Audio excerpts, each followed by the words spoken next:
ਤੇ ਉਹਦੀ ਪਲਟਣ ਦੇ ਜਿੰਨਾ ਚਿਰ ਸਾਹ ਹੈ ਤੇ ਬੰਦੂਕ ਚ ਆਖਰੀ ਗੋਲੀ ਹੈ। Originally founded by Captain Mohan Singh in Singapore in 1942। दोस्तों, आजाद हिंद फौज पुरुषों और महिलाओं का एक ग्रुप था जिन्होंने जापानीज की कुछ मदद से अंग्रेजों के खिलाफ आजादी के लिए लड़ना चुना था। आईएनए ने भारतीय स्वतंत्रता आंदोलन के लिए एक इंस्पिरेशन रूप में काम किया, साथ ही इसने भारत में ब्रिटिश रूल को भी खत्म किया। It was officially form by Raj Bihari Bose in 1942।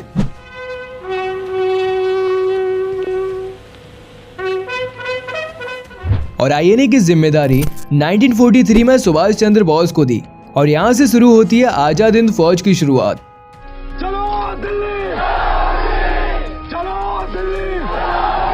The independence movement started in India between 1920s and 1930, were the prime reason behind the formation of INA. Well friends, Gandhi's non-corporation movement 1920 and then 1922, जिसका simple motive non violence तरीके से British rule को खत्म करना, और इस आंदोलन ने भारतीय आजादी के लिए राष्ट्रवाद की भावना को मजबूत किया। हालांकि गांधी जी को इसके बाद 2 साल के लिए गिरफ्तार कर लिया, और जिसमें सुभाष चंद्र बोस जैसे इंडियन नेशनल कांग्रेस से भारतीयों की एक नई पीढ़ी का उदय हुआ। The condition in Singapore and Malaya period to 1942। In 1941, with the arrival of Japanese troops of the Malaya Peninsula, British सरकार ने मलाया पेनिसुला और सिंगापुर में बहुत बड़ी संख्या में भारतीय सैनिकों की तैनाती करना शुरू कर दी। Anxiety issue as the troops were young and had very little or no combat training experience. The story of Japanese and the formation of INA।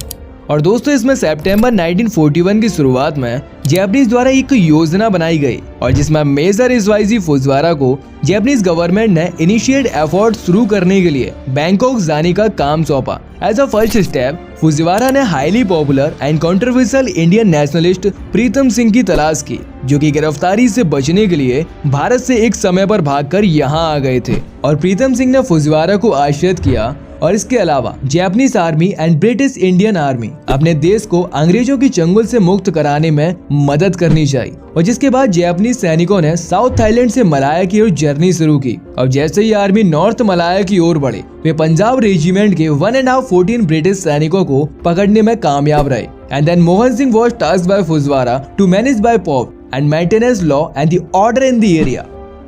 और वे मोहन सिंह की लीडरशिप एबिलिटी से काफी ज्यादा प्रभावित हुए। He shouted Mohan Singh to help Japanese in their efforts। The working of the INA and aftermath 17 of Feb 1942। और यहाँ पर फेरर पार्क में एक मीटिंग के दौरान फुजिवारा और प्रीतम सिंह ने पहली बार 45,000 ब्रिटिश इंडियन पॉप को एड्रेस किया। और दोस्तों, इस पूरी घटना के बाद एक बहुत बड़ी संख्या में पॉप्स आईएनए में शामिल होने लगे, और आईएनए में शामिल होने के बाद भारतीय सैनिकों को खाना अच्छा दिया जाने लगा और इंडिपेंडेंस किया गया। एंटरटेनमेंट्स के विभिन्न रूपों को आजादी दी। It was a result of all that INA fauj was against the British.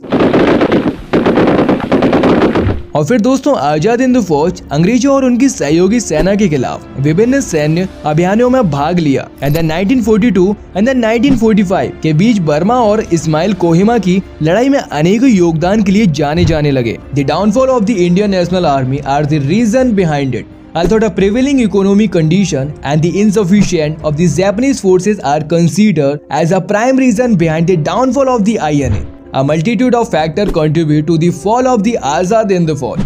North east Asia में ऐसे कई इलाकों में जापानीज ने अपना प्रभाव और काफी ज्यादा चीजें खोने के बाद वहां पर दिन प्रतिदिन स्थितियां बिगड़ती जा रही थी, और वहां पर खाने की भी किल्लत थोड़ी देखने को मिली, और जिस कारण से आईएनए के रैंकों में कॉन्फिडेंस धीरे धीरे डाउन होने लगा।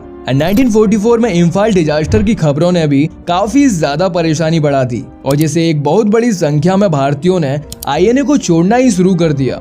और दोस्तों, जिसके बाद बची जो जापानीज सेना थी उनके साथ लड़ने के लिए अनिच्छुक थे। वो स्वयं यह मानने लगे थे कि जापानीज जल्दी अलाइड फोर्सेस से हार जाएंगे। And also the 3rd division of INA was not allowed to go to the Burma to fight and India's independence.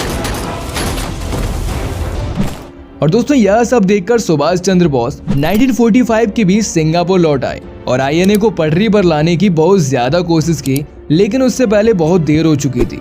And finally, in August, Subhash Chandra Bose was informed about the Japanese decision to surround the mark the end of the INA of its activities. The bottom line, despite being dissolved in August 1945, the legacy of Indian National Army continued ever after. और दोस्तों यहाँ पर सुभाष चंद्र बोस जिसने भारतीय सेनाओं के प्रति अंग्रेजों की एक रणनीति को ही बदल दी। तुम मुझे खून दो, मैं तुम्हें आजादी दूंगा। जय हिंद, जय हिंद, जय हिंद, जय हिंद, जय हिंद। तो दोस्तों आशा करता हूँ आज आपको कुछ नया जानने को मिला होगा। So don't forget the like the video and subscribe to our channel. So do mention in the comment, share the video. धन्यवाद।